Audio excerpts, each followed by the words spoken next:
पर सरपंच से खेत छुड़वाने के लिए उसके पास पैसे नहीं थे, इसीलिए वो हर महीने किश्त के तौर पर एक रकम सरपंच को देता था।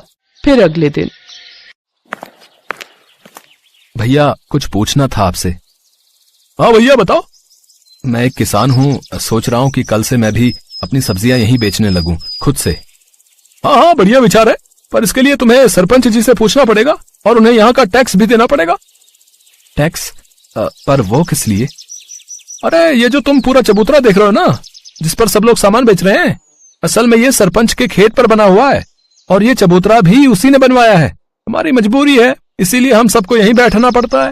रोज के 50 रुपए देने पड़ते हैं उस सरपंच को, और अगर ये पैसे नहीं दिए तो उसके लठैत आकर मारपीट पर उतारू हो जाते हैं। अरे ये तो बड़ी नाइंसाफी है भैया। है तो सही, पर क्या कर सकते हैं, अब जो है मैंने तुम्हें बता दिया। श्याम मुरझाया हुआ चेहरा लेकर अपने घर चला आया। उसने राधिका को सारी बात बता दी। राधिका ने कुछ देर अपना दिमाग लड़ाया और फिर, सुनो, मेरे पास एक तरीका है। अब क्या? बोलो तो। हमारे गांव के सबसे नजदीक का गांव है बिशनपुरा।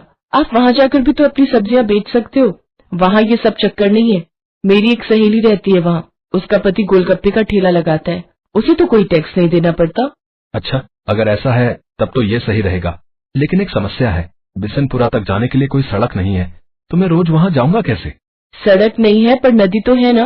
देखो, जिस नदी के किनारे हमारे गांव बसा है, बिशनपुरा भी तो उसी नदी के दूसरे छोर पर बसा है। अब बस आपको एक नाव बनानी पड़ेगी वहां तक जाने के लिए, उसे चलाने में भी कोई खर्चा नहीं।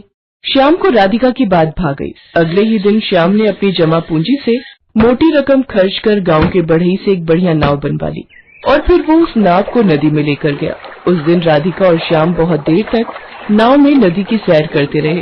श्याम नाव चलाकर उसे बिशनपुरा तक घुमा लाया। राधिका ने देखा कि वहाँ राशन वगैरह की दुकानें तो थी, पर सब्जी की दुकानें बहुत ही कम थी, और ये देखकर श्याम और राधिका की अच्छी कमाई की उम्मीद और बढ़ गई। अगले दिन से ही श्याम अपनी नाव से सब्जियां लेकर बिशनपुरा जाने लगा। वो वहाँ जाता और सब्जी बेचता। बिशनपुरा के लोगों को भी उसकी सब्जियां पसंद आई, क्योंकि सीधे खेत से लाने की वजह से वो सब्जियां बहुत ताजी रहती थी। साथ ही श्याम सब्जियों के वाजिब दाम ही लेता था। तो इस तरह राधिका और श्याम के दिन बहुरने लगे। फिर कुछ दिनों के बाद, राम राम सरपंच जी। आ गया तू श्यामू? जी मालिक। सुना है आजकल बड़े नोट छाप रहा है।